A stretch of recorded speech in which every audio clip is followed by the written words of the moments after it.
Belfast, am I? Good afternoon. Welcome along to Manx Radio's Mannin Line for a Friday. We've reached the end of the week, and of course it's a bank holiday weekend ahead for our National Day, Tynwald Day. The ceremony taking place, of course, on the Monday out in St John's. We will bring you live coverage of that, of course. Not just on the radio, but you'll be able to watch it online at manxradio.com as well. But what would you like to talk about today? The floor is yours, as it were, through until 1 o'clock. Thank you to all the people who have commented on the story regarding the shortage of chefs on the island. I'm saying this with a bit of tongue-in-cheek because the headline that we've put out is, of course, massive chef shortage on the island. That's really difficult to say. Massive chef shortage on the island. To which lots of you have come back saying that maybe we should be looking for medium-sized or smaller or skinny chefs. Loads of comments on that on Facebook. Thank you very much. We're not talking about the physical size, in case anyone genuinely took that seriously. So there is a shortage of chefs. Let's put it that way. Shortage of chefs in the hospitality industry. Now, I was talking to a number of different people over the last couple of days about the change in immigration habits to the island, also the difficulty in getting workers here, and everyone seems to have pretty much the same opinion, which is that, well, this is Brexit.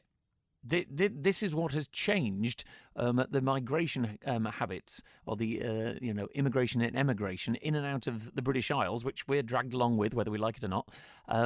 Ever since Brexit. And finding the workers to do certain jobs is more difficult. Yeah. So, were you a supporter of Brexit before and maybe now think, oh, actually, here's some of the consequences? I wasn't so supportive of it after all, now looking back. Great with hindsight. Also, in the news, the Isle of Man doctors have voted for industrial action in a dispute over pay. They voted in a ballot, a turnout of just under 62%, and an overwhelming 95% of those voted yes to prepare for industrial action.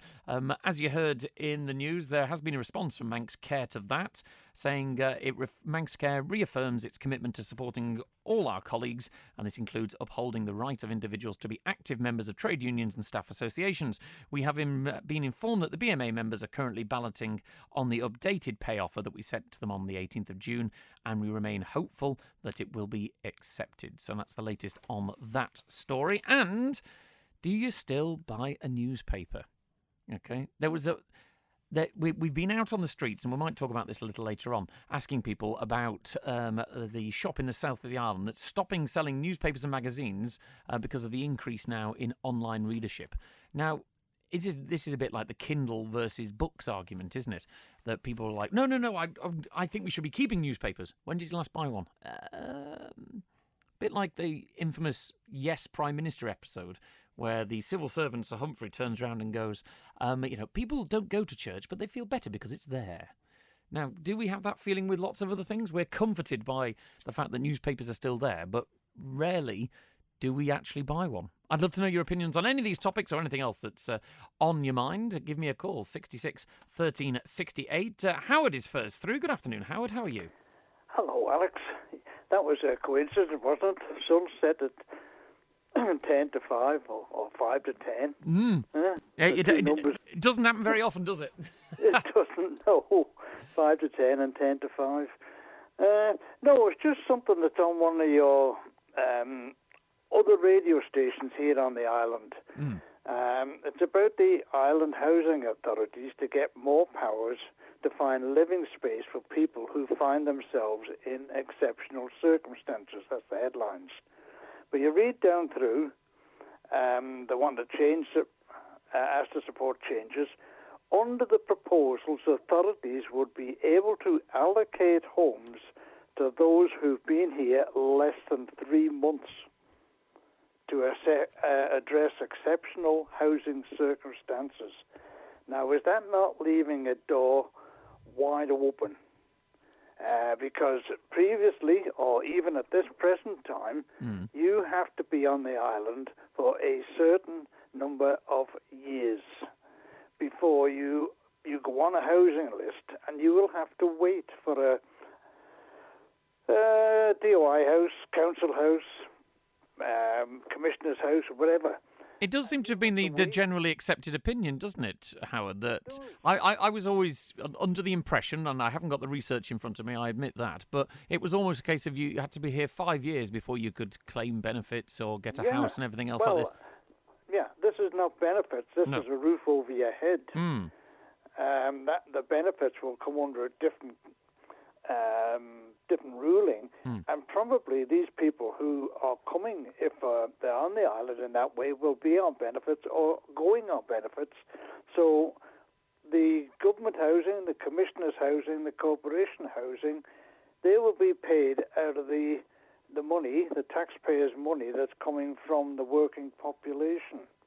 Now, as I say, it's leaving the door wide open to people, and we now have the ability to move from the UK to here, and one of the things that's preventing that, well, slightly, is the fact that they have to have a waiting time for housing and a waiting time for benefits. But if we take these things away, we're going to be flooded with people coming onto the island. For effectively, I mean, the chief minister, part of his big plan, Alfred Cannon was talking about, increasing the population, your 5,000 extra working people on the Isle of Man. You'd have got the impression from that we wanted people over here who could afford their own homes. Social housing, surely, is almost the net to support people who can't afford their own homes. So we actually want to be attracting the people, surely, to boost our economy who can afford their own homes, don't we? Yeah, but they're going to have Tim Wilder's due to sit on the 21st of July in the legislative buildings.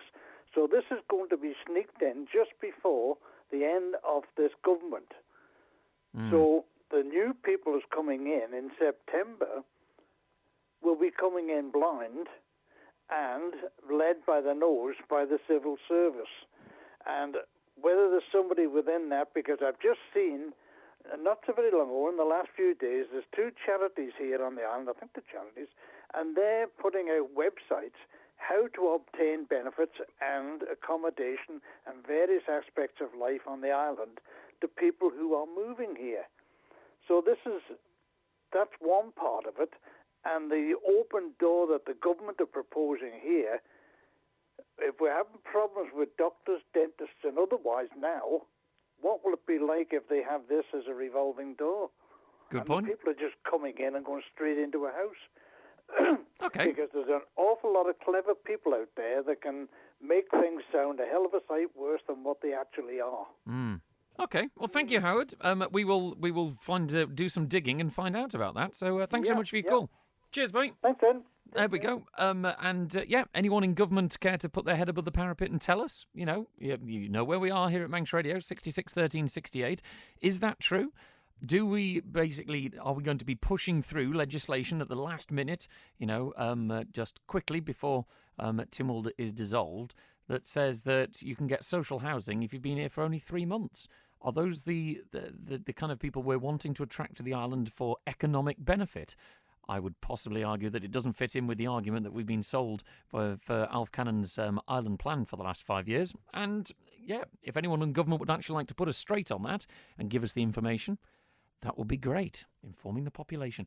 Lewis Foster joins me in the studio. Good afternoon, Lewis. Good afternoon. Fast am I. Fast am I. I get by the fact you've walked in with a piece of paper in your hand, you might have some news for me. I've got a statement, in fact, from Strix. And Strix, for anyone who doesn't know on the island, is a global leader. They create kettle safety controls. So that little round bit in the middle of your kettle, that's Strix. Born on the Isle of Man, of course, Castletown thermostats back in 1951. Well, we've seen some headlines this morning regarding its factory in Ramsey. We did approach Strix this morning for a comment on that, and we've had a statement through. So I'll read this verbatim. Strix has a proud heritage on the Isle of Man and is committed to maintaining its head office here on the island. In line with most successful manufacturing organisations, the company operates on a model of continuous improvement and is constantly looking at how to improve its efficiencies as well as reduce its environmental impact. In light of this, the company has confirmed that a commercial decision has been taken in response to pressures on its sustainability considerations and global supply to close its Ramsey factory. and transfer operations to its China plant. This does, unfortunately, it says, mean that a number of roles will be displaced due to redundancy. Now, it goes on to say the specific number of redundancies to be made cannot be confirmed at this time, whilst the company undergoes a full consultation with all those affected. It says its priority is to ensure support is provided to everyone affected with clear guidance and help throughout the process. Brilliant. Thank you for that, Lewis. Do you have any reaction on that? I mean, I will read through what is blatantly a lot of managerial speak to say they're out shipping to China because it's cheaper. Basically, that's the commercial decision. That's what the language normally means. So, are you going to be affected by this decision? What do you think it means for manufacturing here on the Isle of Man? Do give us a call and let me know your opinion. 66 13 68. The countdown to the next Isle of Man general election is officially on. On Thursday, the 24th of September, you'll get to have your say on who you think should represent you in the House of Keys. And here at Manx Radio, we've got all the information you need to help you make your choice. From Tuesday, we'll be playing out our full interviews with all the candidates each weekday from just before 11:30, and they'll also be available as podcasts shortly after broadcast, and you can watch them on our YouTube channel. And don't forget, for everything you need to know about the upcoming election, you can head to our dedicated website. Just go to manxradio.com to find out more.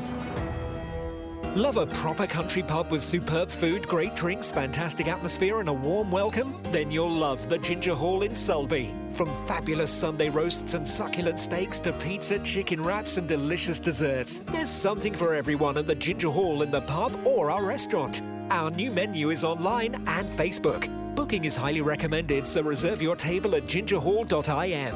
And why not stay over in one of our 8 en-suite hotel rooms? The Ginger Hall, country pub, restaurant and hotel.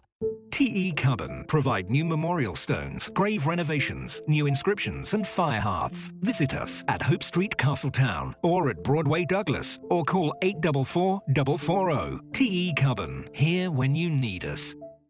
SMS Trading, new and second-hand furniture from flat pack to fully built. See our range at 3 St Paul Square, Ramsey. All island delivery and man in a van service available. Call SMS Trading on 315151 or find SMS Trading on Facebook.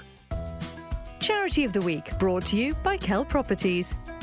If you have a few hours to spare, have you thought about joining the hyperbaric chamber team?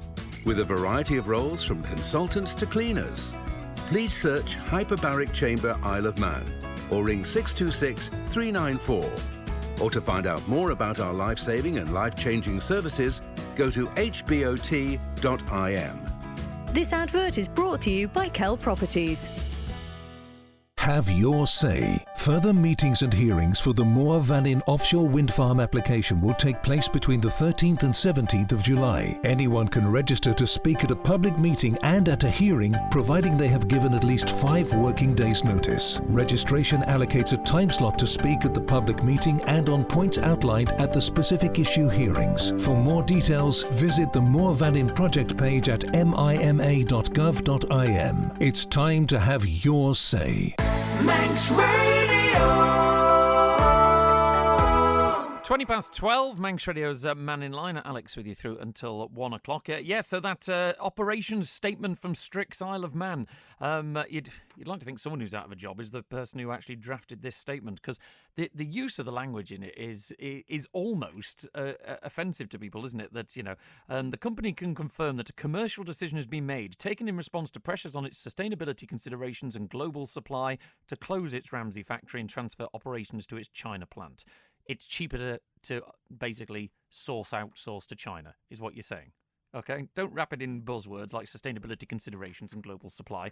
You decided it's cheaper to have things made in China. Now, what does that tell us? Okay? The rest of the world has done it. This is the reason that China is such a formidable economic power. Are we surprised by this? And what's it going to do in terms of us actually trying to attract people to the Isle of Man if these poor members of staff at Strix are going to be made redundant? I'd like to know your thoughts. 66 13 68. We were talking housing before, and David's on. Hello, Quirky. How you doing, mate? I got a shock this morning when I read another news outlet was the 3FM one. I'm sorry to advertise that, but that is a mistake. Something's gone wrong there. you have to have more qualifications to have housing in the Isle of Man or local authority accommodation. And the story's been put together because, quite rightly, there was a picture this morning and it's disappeared now on 3FM, so I don't know what's gone on. It was Annika. Oh, right. So that's probably where your colleague beforehand actually thinking it was where he lives up near Sumark and Coyne Avenue in Annika, saying you only have to be here 3 months to get a house or be considered to get a house. But it needs to be corrected, and I'm trying to get a statement from the clerk in Onken, and I'm led to believe there will be one, and I'll be able to shoot it to you as soon as I get it. Yeah, the story you're referring to on 3FM. sorry. Yeah, no, I'm just saying it states that under proposals, when Tynwald sits later this month, authorities will be able to allocate homes to those who've been here less than 3 months to address exceptional housing circumstances. Now, that's the story that it's not on our website. So you're saying that that's incorrect? And as far as I know, it's never been consulted on with an Onken's a housing authority. I'm not speaking on their behalf. No. But it's actually upsetting people now because, quite rightly, like Howard said earlier there, a lot of people have been on the housing list for about 3 or 4 years and maybe not got a house or sheltered accommodation is still the same.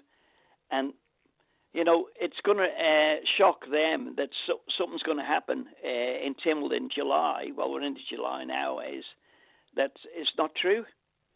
And it's setting a hair running, more than a hair. It's an elephant running in the room to it, because you can imagine if you were on a housing list, you're going to say, well, my circumstances are just as good as anybody else's.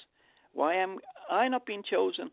And that's why you have a criteria for allocation is needs, children and stuff like that. You know, you just don't say, oh, I'm going to live in the Isle of Man, I'll get a house there. It doesn't work. We don't have a right to abode here in the Isle of Man because we don't have to house people as a right. That's been done because we're a Crown dependency. It's done by England, not here. So the question is that if this story, and I'm looking at the moment at the Tynwald Register of Business, and I'm not going to lie, I haven't managed to find it yet, where this report has come from, that there is a Treasury Economic Advisory Public Sector Housing Income Thresholds that's going through, but where has this actually come from? Because you say that there isn't actually anything going to Tynwald for voting in July on this. I don't think so. Well, I don't know for certain, but it just shocked me this morning when I read the 3FM one that this it was going to come up with Tynwald. Like Howard said, he's seen it as well. There must be loads of people who have seen it this morning. Look at the newspapers and not newspapers, but the media outlets. And the trouble is, when you put a story out that's wrong, you've got to have the. I was going to say something naughty then, is to say we've got it wrong. Sorry about that, and apologise. Well, I would be welcome. We will do some digging into it. Obviously, there's only so much I can do when I'm on air. But yeah, David, we will dig into it. Obviously, it's not our story, so we will dig into what's actually going on. So thank you for that. Yeah. Good. Cheers, boy. Take care. Bye. Bye. Thank you very much to David there, trying to clarify, what is going on with this housing situation, this story that Howard has spotted, and I've read the story. It says that new powers proposed for housing authorities to find living places for people who find themselves in exceptional circumstances, and the Tynwald's due to sit on the 21st of July. We will find out the details. Dewan's on the line now. He might have more information. Hello, Dewan. How are you, Alex? Now, are you going into a best dressed competition with Mr. Wint for Tynwald Day? No. I could never manage to, exceed Mr. Wint when it comes to, it's the highlight of his year, getting dressed up. It is, and I always worry about you, Per, dripping your ice cream down the front. And we were joking this morning about how when he's finished around Tynwald Hill, Andy always has to have an ice cream with a flake in it as well. Oh, yeah, and sprinkles.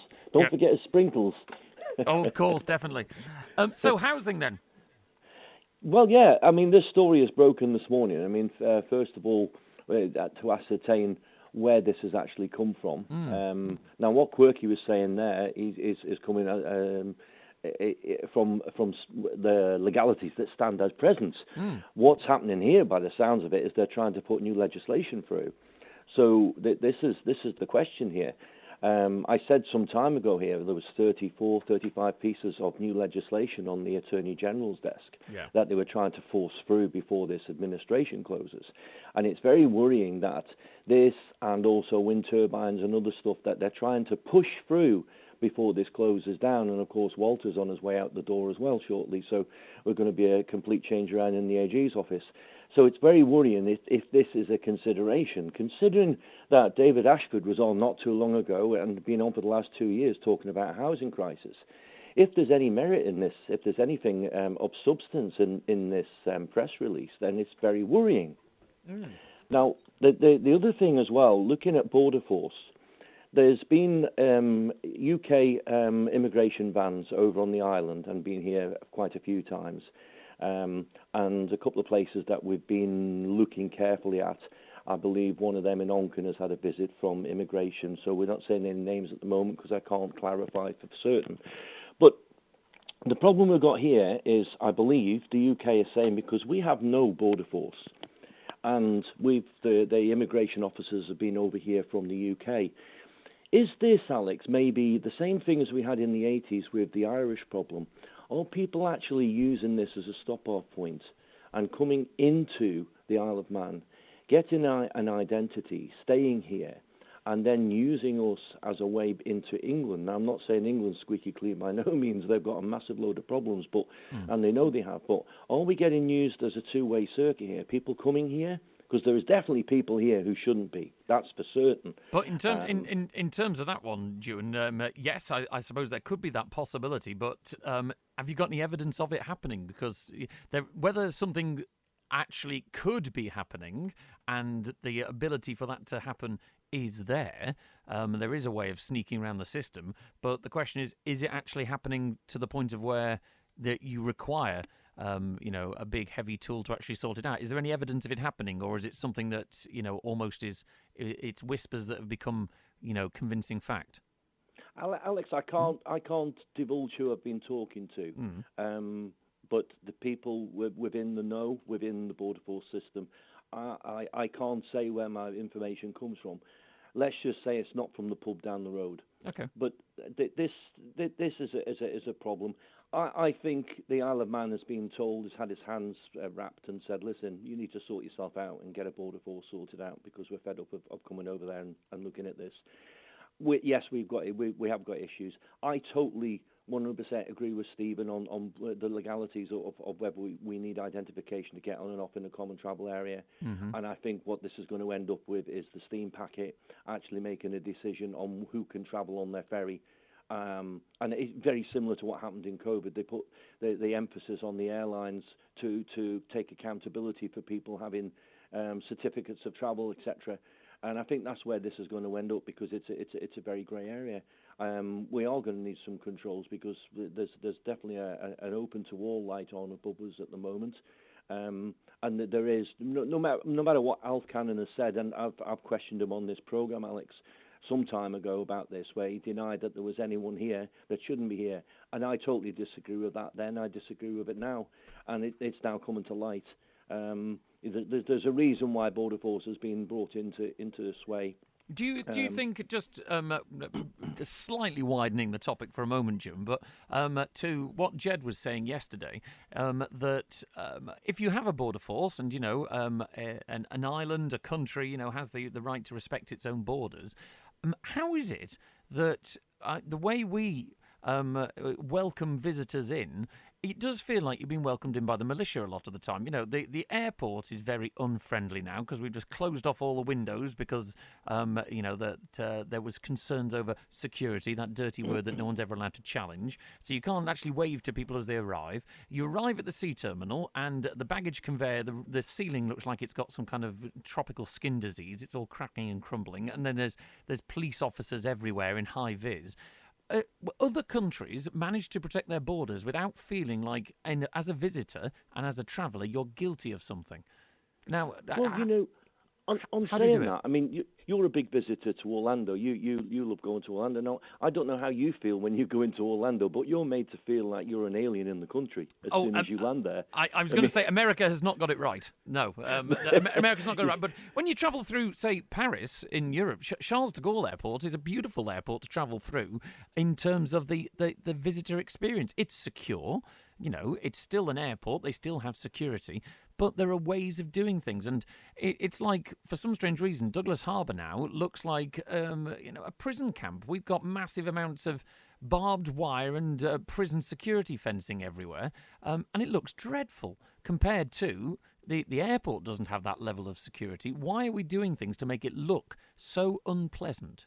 Why can't we balance the two? Yeah, and of course you've got the number plate recognition system coming in, the facial recognition system. So, wait, is this the creep of communism coming in, Alex? Well, that's a very bigger conversation, Ewan. So from your perspective, you think that it's only a matter of time before effectively we have to produce ID to get on and off the island, and do you think that's a good thing or a bad thing? I would say this. I don't think it's a good thing where this is, I personally think it's leading to. I think it's inevitable that we've got to have it. I think there's people exploiting us here. I think it's inevitable. I think a general ID or photographic ID would suit the purpose at the moment. But the biggest thing we have is our protection here. And this, going back to this original conversation, is the cost of living here, the cost of rent here, the cost of living here. People haven't got a job. And they're not supposed to be here. It's too expensive for them to go. It self-polices itself. If you start giving these people council houses and properties and jumping them up the list, first you're going to cause social distress here with your local people. That's the first thing. And people need to be now questioning the people who have put in by your vote of what's going on here. Are you aware of this? Are you going to fight for it? Because we seem to have a lot of people who we've voted in who are not doing the job that they were voted in for, and that's representing the people of the island. And the bigger question is, who is making these decisions? Obviously, got to go through the Attorney General's office to draft this and legislate it. Who is pushing this through? Where is this directive coming from? Because we do need to protect ourselves and what we've got here, our culture and our society.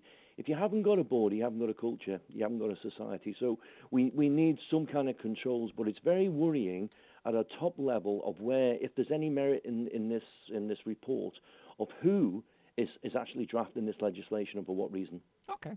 Thank you very much, Ewan. And lovely to speak to you. Take care. This is it. This does seem to have set the hairs running. Okay. This report that's out that's been on the news this morning. We're trying to get more information on where it's come from on the Tynwald Order of Business. And as soon as I find out, I'll let you know. Thank you very much to Big Phil on text, who we were talking also about daily newspapers. Do you buy a daily newspaper? And Phil says, I would always buy a daily newspaper. It was easy when they were flown into Ronald's Way. They would be the late editions and they would be in the shops by 7:30 when I was on my way to work. Ever since the delivery has been entrusted to the steam packet, the reliability is all over the place. Often they aren't in the shops until mid-morning and are always the early editions. And I know full well from lots of people that the Sunday papers is a national scandal all its own. So we won't get onto that. But thank you, Phil. Desmond says, I only buy a Manx newspaper, which is a joke because it's not printed here.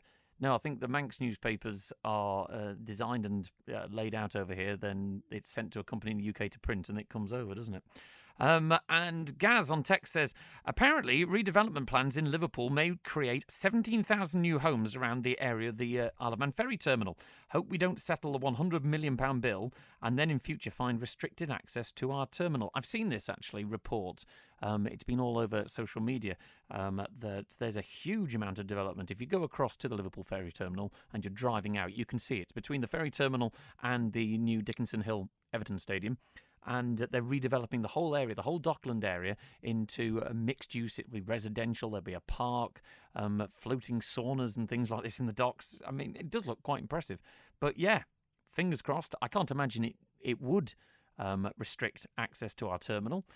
But yeah, let's be honest, that terminal didn't exactly go according to plan. How much does it cost now? Graham says, I must confess I don't purchase a daily newspaper. My first port of call for all things Manx news-wise is Manx Radio, broadcasting online, thank you. BBC News, Ellen Vannin Isle of Man online, and Isle of Man Today online. I would, however, occasionally purchase a local one when home on our beloved island.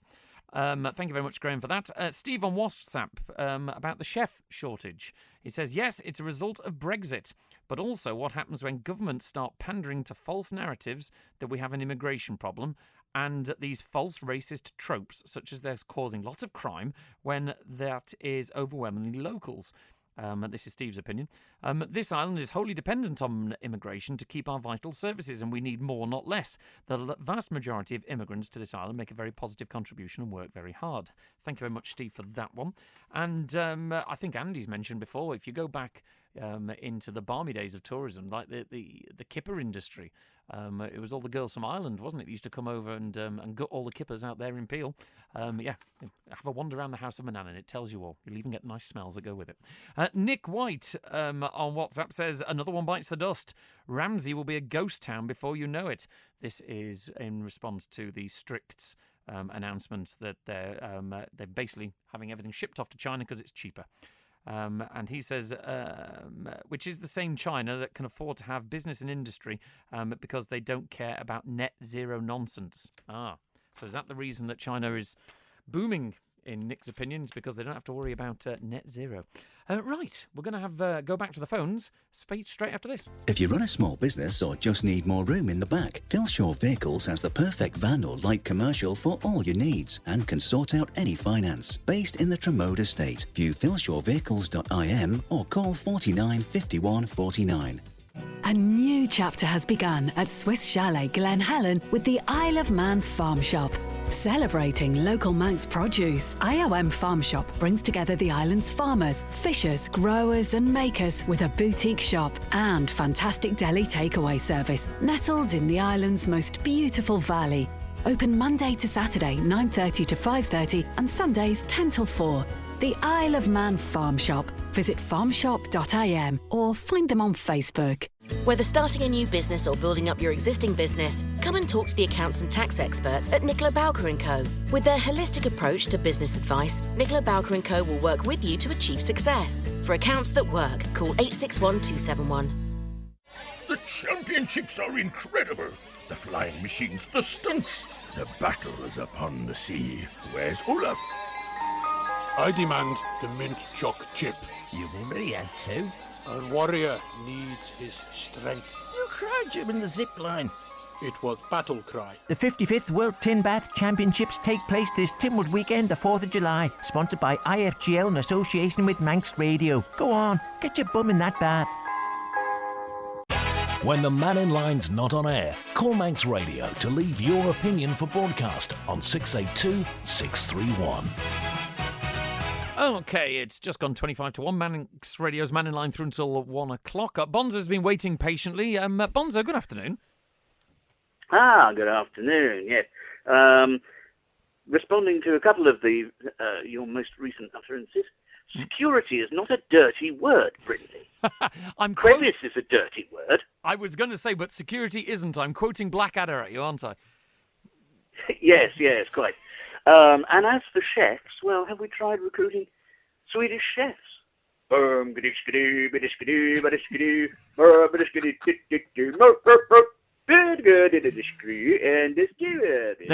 gonna come and take you away, you know, Bonzo, if you're not careful. And there's a whole other comedy program. I've been away already. Anyway, tourism, Bonzo.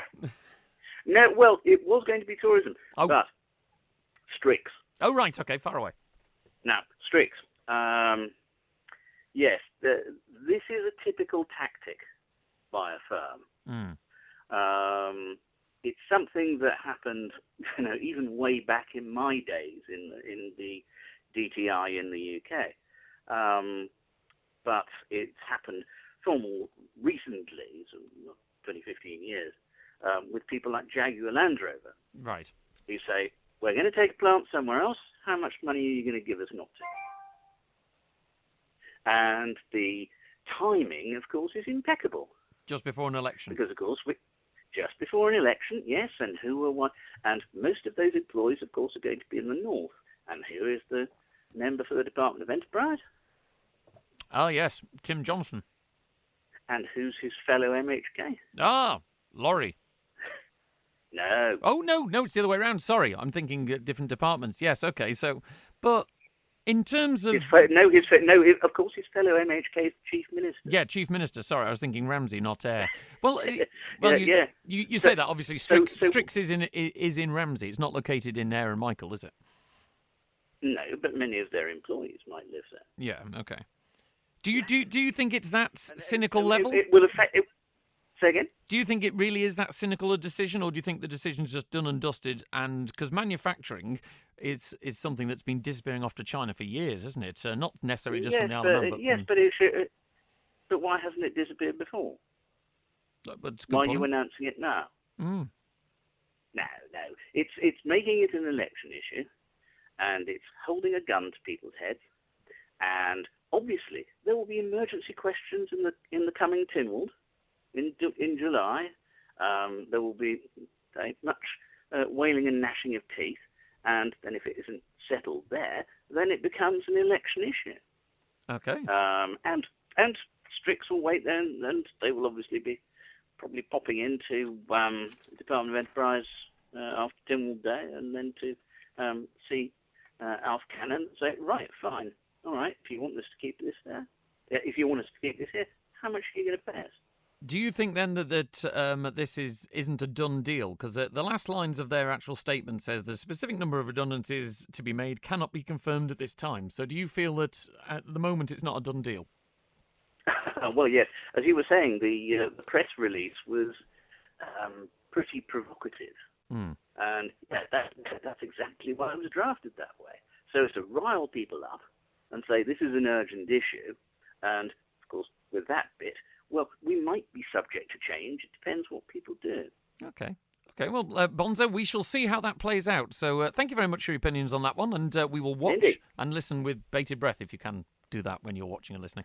So thanks very much, Bonzo. Yeah, do you think it's basically Strix holding a gun to the government's head ahead of an election saying we're going to take all our manufacturing to China unless you cough up some cash to keep us here? Okay, that's Bonzo's opinion. Thank you very much, Bonzo. And John is on the line wanting to talk about housing. Good afternoon, John. Yeah, hi. You were talking earlier on about people coming to the island and getting accommodation. Yes. One of my grandsons, Manx Bourne, works for the DOI on the roads. Mm-hmm. Okay? Yep. Now, would you agree that that is a working class job? Yes, I suppose anyone who's working is normally a working class job, so yes. Yeah. Now, he has a flat in Ramsey. He's paying a very high rent for it. He wanted to get on the housing list to get a council flat. Oh, so he's paying a private landlord at the moment? He's paying a private, but he wanted to get on the housing list for a commissioner's flat. Okay. No. He was told he was earning too much money. Right. Now, if a working class lad can't get on the housing list, who can? That's a good point. I mean, this is something that's been going on for quite a while in terms of the value of housing, isn't it? When it comes to, remember the first time buyers assistance scheme, where really the cost and value of houses is so high that people can't actually fit into the brackets that are published. But he'd never. All right, he's earning a good wage, but because he's paying this high rent for a private flat, he's never going to be able to save enough money to get a first-time buyer's house or flat. And what do you so think? what do you have to? How poor do you have to be to get on the housing list? It's a good point. I mean, I'm just looking through some of the details of this business of Tynwald when it comes to the amendments for public sector housing and general needs and things like this. And if you're single, the maximum if you're a single person, the maximum income threshold is 35,800. a year. And that's what they're proposing. That's the new one that's coming in. So I'm not saying that's what the current one is. Do you think that's too much? Do you think it's too little? I can't say, because quite honestly, I don't know exactly what he's earning. Yeah. But I would have thought somebody working for government on the roads, it seems wrong somewhere. Yeah. Okay. No, well, we shall see what comes out of this this change they're proposing at the end of July. But thanks for sharing that with us, John. Really appreciate it. Okay, thank Cheers. you. Bye. Yeah, well, John's got a point there. Have we got that stage that full well it winds up voters? You see lots of people with the similar opinions, is that actually our own working population can't afford to get on the social housing ladder. And you know where that kind of argument is leading. All you have to do is look across the water for that. Julian's been waiting patiently. I haven't spoken to him in ages. Hello, Julian. Hey, Alex, how are you? I'm not so bad, mate. I'd like a bit more sunshine. It's a bit ugh today, isn't it? Yeah, it is a bit. As soon as Lewis mentioned the word sustainability, I knew it was going to be bad news for Strix in that news article. I think anything to do with sustainability these days means we're going to cut you out or something. Yeah.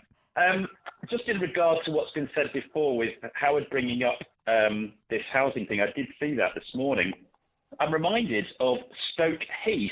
If anybody happens to have a computer handy, stick it straight into Google. Stoke Heath is going at the moment major problems with 83 migrants are being put into houses. Some of them new builds worth 250,000, leapfrogging everyone else. It's known as Dutton Close. So even Mark Pritchard, the MP, is saying that this is absolutely outrageous. And also RAF Linton on Ouse, the old barracks. Linton on Ouse has got a population of 1,200, and they're talking about putting 1,000 migrants into a redevelopment housing structure where the RAF Linton on Ouse barracks used to be. So I don't know if it's anything to do with that, but this seems to be putting people in with, shall we say, what did they call it? Exceptional circumstances. But what I'd really like to... Go on. Yeah. No, go on. What I'd really like to know is who is proposing this to go to Tynwald on July the 21st? What person has signed off on this? Who is it? The public sector, I can tell you, the public sector housing general needs allocation amendment policy that's going to Tynwald is from Tim Crookall, the Minister for Infrastructure. Tim Crookall. Right. So that's a very good fact check, Alex. Brilliant. Absolutely perfect. Tim Crookall. I should just make a note of that. Right. I should imagine people who are listening with bated breath on that one on that day. Yeah. Was it July 21st, Tuesday? Tuesday, July 21st, yes. Yeah, right. Okay. All right. I mentioned to add... Oh, sorry, do you want me to... Yeah, I've just got a quick one on Caervai, if that's possible. Yeah, that's fine. Go ahead. Sorry, it's a bit of a delayed line today, Julian, but yeah, go ahead. Okay. I mentioned to Andy on Tuesday an MUA document titled Onshore Wind Consolidation of Project Costs. That's viewable on the Isle of Man Government FOI website. That FOI number is 5492041. This one sets out the financial assumptions and business case for the Caervai wind farm. Figures for assumed gas prices going forward 25 years, set at Ukraine war levels. Expected power generation per year from a 20 megawatt wind farm, which suggests 2.5 times more generation than any other wind facility in the world. This document has been forwarded to Treasury and approved to be passed on to planning, which brings me to my point. A reply from the chair of Manx Utilities, John Wannenberg, to a question from Jason Morehouse. Jason asked, what's the projected generation, supporting data, grid stability impacts, Paulrose power station efficiency and likely effect on consumer tariffs? I was surprised at Mr. Wannenberg's reply that no definitive generation figures can be produced. But he's saying this as MUA chair when the document in the FOI publishes their expected generation figures with this impossible 2.5 times more electricity than any other onshore wind facility in the world. Do you feel that that's maybe someone who? Do you feel that might be someone who hasn't been properly briefed? Well, I've got a plethora of questions on that one, but Mr. Wannenberg also went on to say that intermittent generation will be managed within the wider energy transition programme. That part will be hideously costly to manage intermittent electricity. grid-forming inverters, large, expensive battery banks. So surely that extra huge set of costs that have to go with Care-by wind farms should have been included in the submission to Treasury. So whoever's also written this report hasn't realised that Pulrose Power Station has a minimum generation level of 25 megawatts. That means that 30% of the year, like, for example, low demand times in the middle of summer and sometimes in a mild winter, Care-by wind facility is going to have to be shut down or constrained, because if it's windy here, the UK will also be windy, so you can't get shut of the electricity with the exports because it will be expensive. And shutting down or constraining those wind turbines, that 30% translates into losing 43% of useful electricity that would otherwise have been generated. So that undermines the whole financial assumptions in their document further. And when you take all their assumptions together with using crazy high gas prices to make it look more viable, 25-year lifespans when they're saying that it's going to be running 2.5 times more often, which means they're assuming there's no wear and tear addition on that. And leaving out this huge cost of intermittency to another unspecified MUA program, the vast cost of the wiring to the grid 13 miles away in Douglas. Now, this is something that you'll know. Was it not about $3 million a mile for the horse tram rails to be put down? They're saying they want to have a contingency, so it could cost up to $3 million a mile. Well, the contingency was basically a 50% contingency on top. So they said it was going to cost nearly £1 million more as based on their optimism bias. But if we can ever get Mr. Cluett, Mr. Smith, or Mr. Thomas to comment on it publicly, that would be rather interesting. I think Mr. Thomas got quite a grilling on that in the House for that. But yeah, for just laying down some tracks. I would argue that that's a bit overpriced. I would say so, but let's take that as the headline figure. You've got trained, highly qualified engineers that would have to run cables to Douglas from Erie Stane, which is 13 miles. The grid was made a long time ago, and it's a radial grid, meaning it's used to sending power outwards, not in return, because when it is running, that'll be a large amount of power going down the existing system. Yep. So it would probably be easier to just run a whole new, thicker cable that's going to be capable of handling two-way traffic of electricity all the way to Douglas. So is that 39 million on top of the 41 million for the headline cost of putting in the wind farm? Those extras that they're not even including sending to planning are going to be at least £30 million to handle intermittency and inertia issues. Well, and is it ever going to break even? Well, I was going to say, just to wrap this up, in terms of your view on the project there, you're making it sound very much like they could be walking into another Liverpool ferry terminal. Yeah, and guess what? What was the result of the Liverpool ferry terminal? 500% overspend, and we have an intermittent service. And we don't and yet we don't even know the official final cost yet, do we? That's right. So are we doing exactly the same thing? There's all these costs. He's even admitted that it's going to be in the energy transition program to do the cost of what will absolutely be necessary to handle this intermittent power. And if you think Moore Vannin's going to be bringing us power, there's no inertia from Care-by. So you have to have 70% of the energy driven over on the interconnector to keep the inertia going.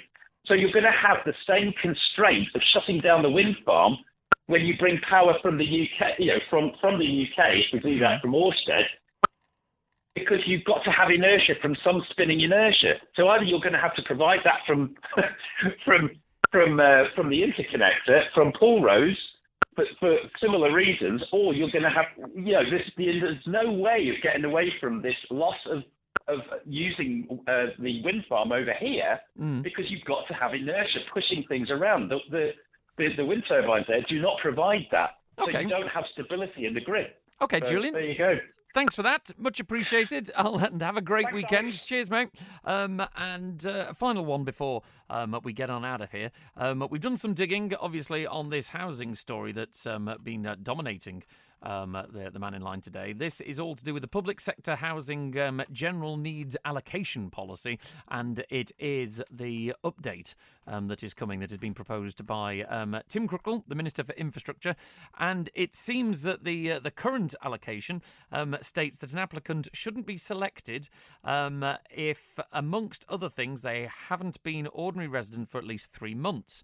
The amendment order due to be voted on this month would include a clarification. It's described in the document as clarifying, not amending, and that authorities may use discretion to reduce this requirement if sufficient reason is given. So, reading between the lines, it sounds like this has always been an option, but because it hasn't been written as such, it was a bit of a grey area.